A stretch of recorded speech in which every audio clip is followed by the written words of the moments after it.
American Idiot. Concept album, pretty good one.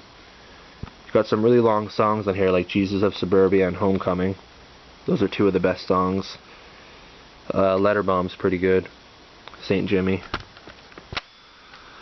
I don't have 21st Century Breakdown, but I have Uno, which is, the first half is pretty good, the second half is shit.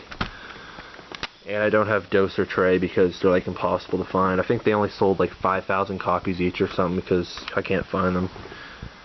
They're also pretty shitty. What's over here? Black Dahlia Murder, Nocturnal. Definitely my favorite album by them. The first two tracks are melodic death metal classics like Everything Went Black and What a Horrible Night to Have a Curse. Those two songs are just worth it alone. And then we have their new album, Everblack. I've only listened to it a few times. It's pretty good though.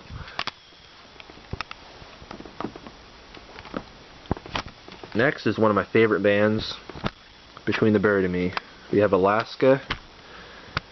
Selkie's The Endless Obsession, obviously an epic song. The Primer is also really, really underrated in all bodies. Good album. My favorite album of all time is actually Colors, but I cannot find it anywhere. I swear to God, if I find it, I would pay 50 bucks just for that album. That's how much I love it. But I found the Colors live album, which is good enough. Basically a live version, plus there's a DVD. So, pretty good. Not as good as the original. Here's an EP, Parallax, Hypersleep Dialogues. There's only 3 songs on this fucking album, or EP, which is funny, but the songs are like 10 minutes each, so it's like 30 minutes, which is funny. Anyways, it's okay. It's not their best work. Here's Parallax 2 Future Sequence. I love the instruction, or not the instruction booklet, the lyric book. It's pretty cool. It's a concept album. This is their new album. It's pretty damn good. The first 2 tracks are really, really epic. Telos is good. Bloom, Melting City. Pretty good. Alright, next is Avenged Sevenfold. We have Sounding the Seventh Trumpet, the first album. Really, really good album. Really good. A lot of people don't get to hear it because a lot of the Avenged Sevenfold fans aren't a fan of their early days. But I am. Second album, Waking the Fallen. Definitely their best album in my opinion. Not a single bad track at all. Even the opening track, which is just a 1-minute intro, is, you know, epic. Then we got their third album, City of Evil. This is where, in my opinion, they went downhill. Started to write more commercial songs, like Bat Country, which I cannot stand. But Beast and the Harlot, I don't know, I actually kind of like that song, and it's kind of a radio hit, so I don't know. Oh yeah, Sidewinder is kind of cool. But other than that, there's some really bad songs on there. Self-titled album. In my opinion, this is actually an improvement over City of Evil. But there's some really terrible shit on here, once again, like Dear God, Scream, you know, some pretty shitty songs. Nightmare. Nightmare is a nightmare, that's all I can say. Pretty shitty. And Hail to the King. I don't know why I bought this. I don't know if I expected them to change, but once again, even worse. But, you know, I have their whole fucking studio album discography here, so it's pretty cool. Next is Megadeth. I don't have a whole lot of Megadeth, unfortunately.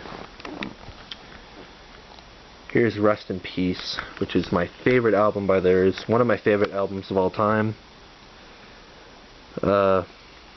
My favorite tracks would be Lucretia, Tornado of Souls, and Five Magics. You also got some major hits like Holy Wars and Hangar 18. Yeah, really good album.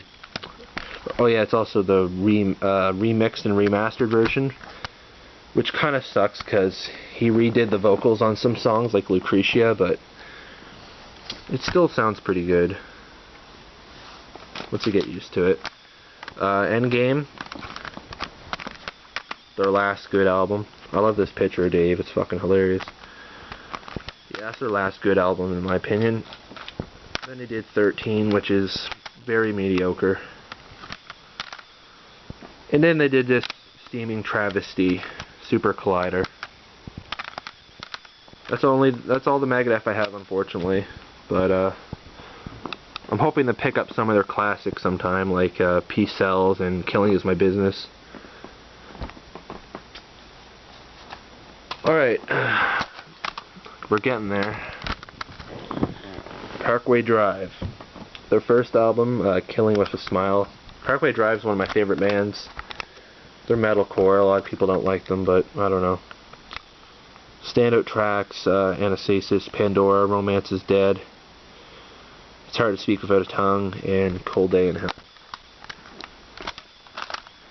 Second album, Horizons. A lot of people say this is their best. I have to disagree. It's actually my least favorite out of their whole discography. But it's still really good. Still really good. Feed Them to the Pigs, 5 Months. Idols and Anchors, Horizons, some good songs. Deep Blue, this is my favorite by them. It's kind of a concept album. Not a single bad track on here. And the newest one, Atlas. Once again, kind of like Deep Blue, like, I can't really pick a worse track. I guess, maybe Dark Days is probably the weakest, I don't know. Sleight of Hand is fucking epic. Alright, 2 more collections to go through. Let's go for Metallica first. Metallica, Kill 'Em All. What can I say? Not one of my favorites, but it's a really good album. Jump in the Fire is a classic. Motor Breath. Four Horsemen, No Remorse. Metal Militia, really good. Ride the Lightning. Really, really, really good. Even better. Then we have Master of Puppets, which I can't really say which is better, Ride the Lightning or Master of Puppets. They're both kind of equal. Maybe Master of Puppets is slightly better, I don't know. And Justice for All.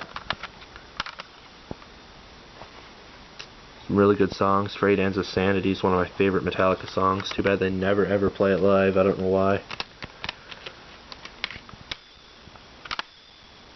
Black Album. I warmed up to this album quite a bit. Some pretty good songs in here. Don't Tread on Me is actually pretty underrated.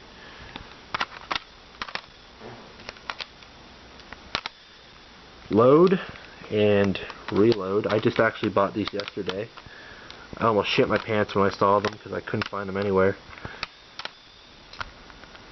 So yeah, I'm not a big fan of Load and Reload. I mean, there's some decent songs like Until It Sleeps, King Nothing, Hero of the Day. I like Reload a little bit better. Where the Wild Things Are and Low Man's Lyric are really, really good songs. Then we have Garage Inc. Cover album. Their cover of Merciful Fate, the medley is really, really good. Then we don't have Saint Anger, unfortunately, but we have Death Magnetic, which is actually, I used to hate this album, but I don't know, it's not that bad, really. I can't stand Cyanide, though. And I just picked this up not too long ago. Through the Never soundtrack. It's a live album. It's not their greatest live album. Obviously S&M is, but I cannot find it anywhere. But let's look at this packaging. How fucked up is this packaging? Like, what kind of fucking shit is this? I don't even know how to put it back together half the time. Alright, one more collection. My favorite band of all time, Children of Bodom. So we have Something Wild, the first album. And this is a special edition. So we got some bonus tracks, self-titled song, Children of Bodom, the original version of it, Mass Hypnosis, and there's a hints video of Dead Night Warrior, which I haven't seen, but you know, pretty good album, really strong album. Hatebreeder, second album. A bit better than their first album. There's some really good songs on here. Bed of Razors, Hatebreeder, Black Widow. Follow the Reaper. In my opinion, their best album. Not a single bad track at all. These are all special editions, by the way, so they have bonus stuff. This one isn't, though. Hate Crew Death Roll. This is where they started taking a different approach. They started to get a bit heavier, less melodic, but they're still quite melodic. Really good album. Not as good as Follow the Reaper. Are You Dead Yet? A lot of people don't like this one. I really like it, though. I mean, you got If You Want Peace, Prepare for War, Trash Loss and Strung Out, Next in Line. Here's a live album, Chaos Ridden Years, Stockholm Knockout Live. It's a 2 CD live album, pretty good. Not as good as Tokyo War Hearts, but pretty good. Blooddrunk, a lot of people can't stand this album. I do not know why. I think it's one of their best, actually. Skeletons in the Closet, it's a cover album. Not the greatest. I'm not a fan of their covers, but there's some good covers, like Mass Hypnosis is good. Ace is High, War Inside My Head, Waiting. Pretty good covers, I guess. Relentless Reckless Forever. Another album people cannot stand. I can kind of see why, but I like this album. I don't know why. Probably because I'm like the biggest Children of Bodom fan ever. But there are some shitty Children of Bodom songs, I can admit that. Like Punch Me I Bleed is a fucking travesty. Holiday at Lake Bodom, 15 Years of Wasted Youth. It's a compilation album, kind of like a best of. And their newest album, Halo of Blood. What a fucking masterpiece. This is almost as good as Follow the Reaper. If Dead Man's Hand on You was either a little bit better or replaced with an entirely different song, then this would have been the best album. And you just gotta love that artwork. That's fucking awesome. Anyways, that's my whole collection. I'll be doing updates once I get let's say once I get 10 new CDs, I'll do an update on that. But yeah, quite a bit. So yeah, I just got done the video and I forgot about one album. It's Beyond Magnetic by Metallica. I don't know how I could forget that. 4-track EP. There's only like 2 songs that I really like from it, Just a Bullet Away and Rebel Babylon. The other 2 tracks are kind of average, but you know, I think this will be rare someday. It's only an EP. This is technically their newest release, other than Lulu, which is fucking travesty. But yeah, now that's my whole collection. Hopefully I didn't forget anything else.